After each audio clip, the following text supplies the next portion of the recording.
लो आ गया हूं दोस्तों, फिर से आप लोग के सामने एक बहुत ही बेहतरीन टॉपिक पे हम लोग डिस्कशन करने जा रहे हैं। रिसेंटली आपको पता होगा कि इजराइल अपने वॉर क्राइसिस से बाहर निकला भी नहीं है, कि पॉलिटिकल क्राइसिस के बादल जो है वो उसके सर पर मंडरा रहे हैं। तो प्राइम मिनिस्टर की कुर्सी पर अब कौन बैठेगा ये देखना होगा।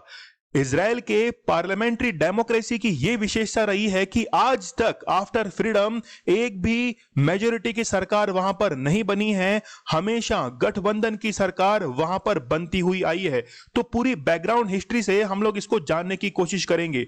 देखिए, जब सेकेंड वर्ल्ड वॉर चल रहा था, मतलब 1940s के अंदर, तो हिटलर ने जिन यहूदियों को परेशान किया था वो पूरे यूरोप के अंदर भटक रहे थे अपनी एक नई जगह के तलाश में, और फिर वो पहुंचे फिलिस्तीन के अंदर। फिलिस्तीन पर ब्रिटेन का कंट्रोल था और यहां पर अरब और यहूदी दोनों साथ साथ रहते थे। सेकेंड वर्ल्ड वॉर जैसे ही एंड हुआ तो यहूदियों ने एक अपने अलग देश बनाने की मांग जो थी इसको काफी ज्यादा तेज कर दिया। फिलिस्तीन ने इसका काफी विरोध किया, लेकिन फिलिस्तीन और यहूदियों के बीच में टकराव काफी बढ़ गया और यही टकराव झगड़ा जो है वो यूएन के पास में पहुंच गया और उसका रिजल्ट ये निकला कि 1947 के अंदर फिलिस्तीन का विभाजन कर दिया गया और इजराइल को अपनी जमीन जो थी वो मिल गई। और मई 1948 में इजराइल आजाद हुआ और इसके पहले जो प्राइम मिनिस्टर बने वो बने यहां के डेविड बेन गुरियन। तो यहां पे आप लोग पिक्चर जो है वो देख सकते हैं, ये डेविड बेन गुरियन की है। ये पहले प्राइम मिनिस्टर थे और ये इलेक्ट होकर नहीं आए थे, मतलब बिना इलेक्शन के ही ये प्रधानमंत्री बन गए थे। और इनके साथ में आप लोग जो देख रहे हैं वो है गोल्डा मायर। बेसिकली ये एक टीचर थी जो कि मार्च 1969 के अंदर इजराइल की प्राइम मिनिस्टर बनी। आप लोग न्यूज़पेपर के आर्टिकल्स के अंदर देखेंगे तो गोल्डा मायर जो हैं इनकी तुलना की जाती है इंदिरा गांधी के साथ में। देखिए, म्यूनिक के अंदर जब ओलंपिक हुए थे तो इजराइल के कई एथलीट जो है इनको मार दिया गया था और गोल्डा मायर के कहने पर ही मोसाद जो इंटेलिजेंस एजेंसी है उन्होंने सबको ढूंढ ढूंढ कर मार दिया था। तो बहुत ही जबरदस्त इन्होंने काम किया है इजराइल के लिए। इसके बाद जो प्राइम मिनिस्टर बने वो थे इत्जाक रॉबिन। और आपको पता होगा सितंबर अकॉर्ड के बारे में, यूएस इसके अंदर मीडिएटर था और फिलिस्तीन और इजराइल के बीच में एक समझौता हुआ और इसे कहा जाता है सितंबर अकॉर्ड, शांति समझौता ये हुआ। और इसी के लिए इत्जाक रॉबिन को नोबेल पीस प्राइज भी दिया गया था। लेकिन इस समझौते से कई जो गुट थे वो खुश नहीं थे और रॉबिन की हत्या कर दी जाती है। इसी समझौते के विरोध में एक नए नेता उभर कर सामने आए जिनका नाम था बेंजामिन नेतन्याहू। यहां पे आप लोग पिक्चर देख सकते हैं, तो इन्होंने हाथ खड़ा करके अपनी जो विनिंग है इसको अनाउंस कर दिया। तो बेंजामिन नेतन्याहू जो थे वो अगले प्राइम मिनिस्टर बने थे। इनका जन्म 1949 के अंदर हुआ था और इजराइल की डिफेंस के अंदर ये दोनों भाई जो थे वो शामिल थे। बड़ा भाई जोनाथन वो इजराइल की सेना के अंदर था, लेकिन जब वो युगांडा में एक ऑपरेशन के लिए गया था तो वहां पर जो इजरायली बंधक थे उनको छुड़ाने के अंदर ये जोनाथन शहीद हो गया था। और जैसे ही ये शहीद हुआ उसके बाद में फिर बेंजामिन नेतन्याहू ने ये डिसाइड किया कि मैं अब जो है वो राजनीति को, पॉलिटिक्स को ज्वाइन करूंगा। बेसिकली 1973 में इन्होंने सेना को अलविदा कह दिया था और ये अमेरिका जो थे वहां पर लौट गए थे, क्योंकि इनका जो पालन पोषण था वो अमेरिका के अंदर ही हुआ था बेंजामिन नेतन्याहू का। तो कहीं ना कहीं हम लोग देख सकते हैं कि बेंजामिन नेतन्याहू यूएसए जो है इसके फेवर में रहते हैं और यूएसए कहीं ना कहीं इंडिया को भी फेवर करता है। तो आप लोग रिलेशन जो है इन दोनों के देख सकते हैं। देखिए, बेंजामिन नेतन्याहू 1996 के अंदर पहली बार प्रधानमंत्री बने थे और इनकी जो पार्टी थी वो थी लिकुड। इन्होंने 2016 तक बहुत ही बेहतरीन काम किया था। इकोनॉमिक जो क्राइसिस थे उन सब को दूर कर दिया था। आतंकवाद जो था, टेररिज्म, उसकी पूरी तरीके से इसने सफाया कर दिया था, यानी कि बहुत बेहतरीन तरीके से इन्होंने काम किया था। लेकिन 2016 के अंदर इनके ऊपर आरोप लगा कि इन्होंने जितने भी बिजनेसमैन हैं उनसे गिफ्ट लिए हैं, तो इनके ऊपर आरोप लगा कि इन्होंने पद का दुरुपयोग किया है। मार्च 2020 में जब इलेक्शंस हुए तो कोई भी गठबंधन जो था वो नहीं बना था, लेकिन बेंजामिन नेतन्याहू ने यहां की जो अपोजिशन पार्टी के लीडर थे बेनी गैंस के साथ में हाथ मिला लिया और कोalition की गवर्नमेंट जो थी वो इन्होंने खड़ी कर दी। यहां पे आप लोग बीच में जो फोटो देख रहे हैं पिक्चर, ये है यहां के राष्ट्रपति रेविन रावण। तो इन्होंने ही इस कोalition गवर्नमेंट को क्या किया था, अप्रूव किया था। इन दोनों ने ये डिसाइड किया कि एक के बाद एक हम लोग क्या बनेंगे, प्राइम मिनिस्टर बनेंगे। लेकिन बेंजामिन नेतन्याहू ने एक को दरकिनार कर दिया, मतलब बेनी गैंस जो था इनको इन्होंने दरकिनार कर दिया। इसके कारण ये काफी ज्यादा इनसे नाराज थे, डिसअपॉइंटेड थे और इसीलिए इन्होंने अपना समर्थन वापस ले लिया। इसके बाद में वापस से इलेक्शन होते हैं मार्च 2021 में, लेकिन किसी भी पार्टी को स्पष्ट बहुमत जो है वो नहीं मिल पाता है।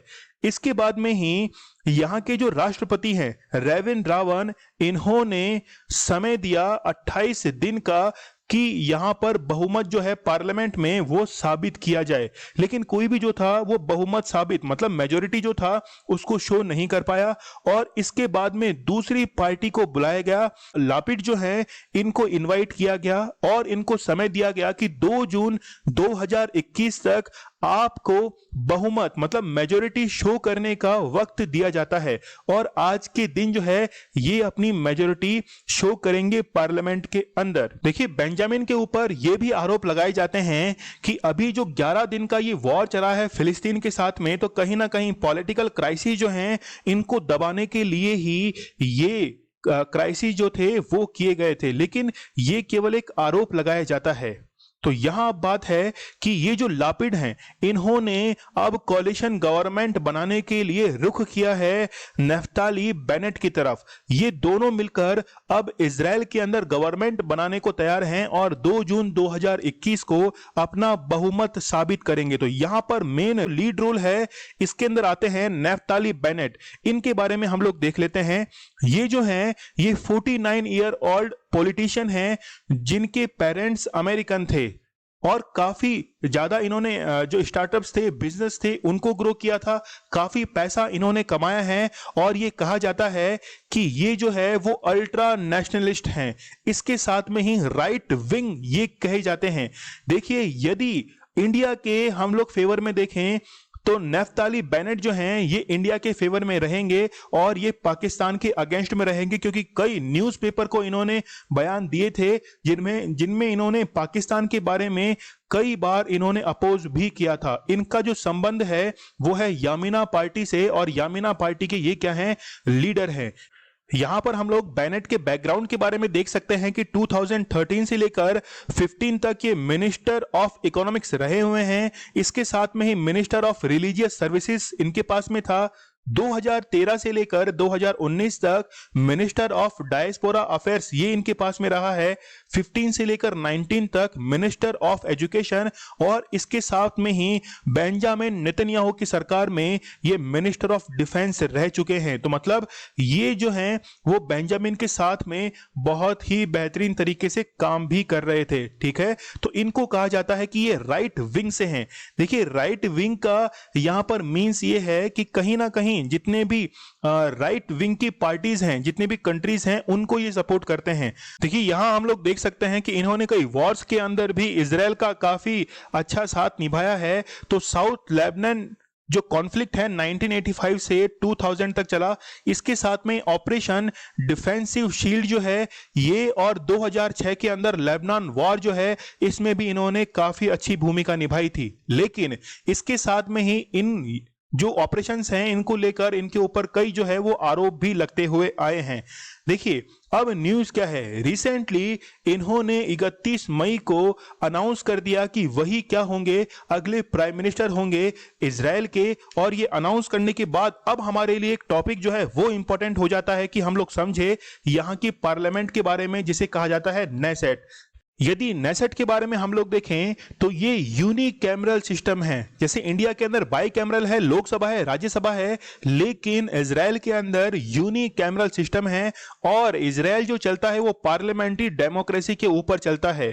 ठीक है, तो ये जो है वो केवल एक सदनीय व्यवस्था है। यहां हम लोग बात करना चाहें कि इजराइल के अंदर इलेक्शंस कैसे होते हैं, तो वो भी हम लोग देखते हैं। देखिए, इजराइल के अंदर कभी भी उम्मीदवार को जो है वो वोट नहीं दिया जाता है, यहां पर एक पार्टी को वोट दिया जाता है। तो पार्टी को वोट दिया जाता है और पार्टी जितने भी उम्मीदवार अनाउंस करती है उसकी लिस्ट जो है वो पहले से ही यहां के इलेक्शन कमीशन को दे दी जाती है। इसका मतलब ये हुआ कि जितने भी मेंबर ऑफ पार्लियामेंट है वो किसी अपने निर्वाचन क्षेत्र के लिए नहीं, वो पूरे के पूरे कंट्री के लिए ही रेस्पॉन्सिबल होते हैं। क्योंकि यहाँ की आबादी जो है वो काफी कम है, इसीलिए संसदीय क्षेत्र की जटिलता जो है वो इस देश के अंदर रखी ही नहीं गई है। तो यहां पर क्या होता है कि बैलेट पेपर पर पार्टी का सिंबल होता है और उस पर ही क्या की जाती है, वोटिंग की जाती है। और जिस भी पार्टी को सबसे ज्यादा वोट मिलते हैं वही पार्टी जो है वो विजयी घोषित होती है।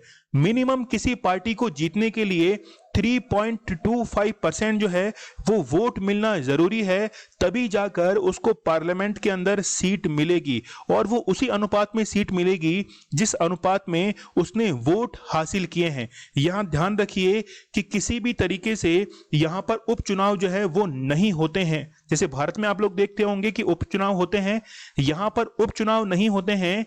अब उपचुनाव नहीं होते हैं तो फिर इसके लिए क्या सिस्टम है? इसके लिए मैनेजमेंट ये काम करता है कि पार्टी पहले से ही अपने उम्मीदवारों की जो लिस्ट है, कैंडिडेट्स की जो लिस्ट है वो पहले से ही सबमिट कर देती है।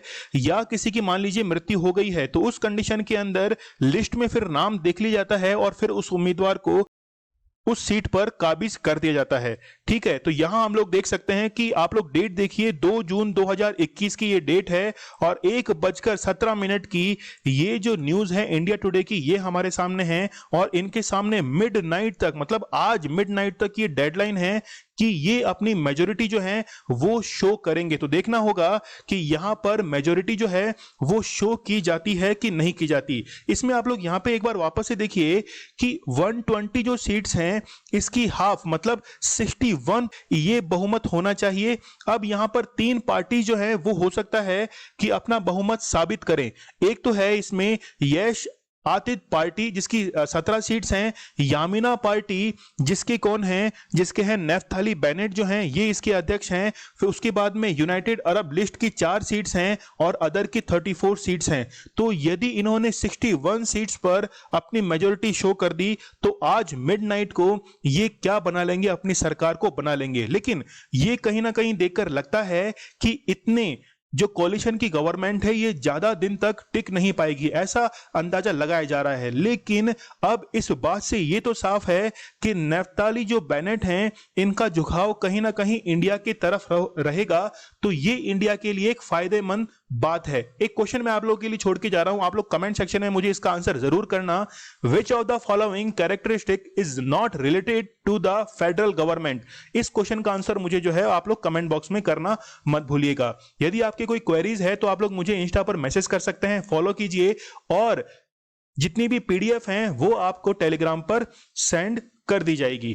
तो स्टडी ग्लोस आप लोगों के लिए बहुत ही बेहतरीन कंटेंट लेके आता है। नॉलेज इज पावर, ये हमारी टैगलाइन है। तो चलिए मिलते हैं हम लोग नेक्स्ट टॉपिक के अंदर, तब तक के लिए धन्यवाद, थैंक यू।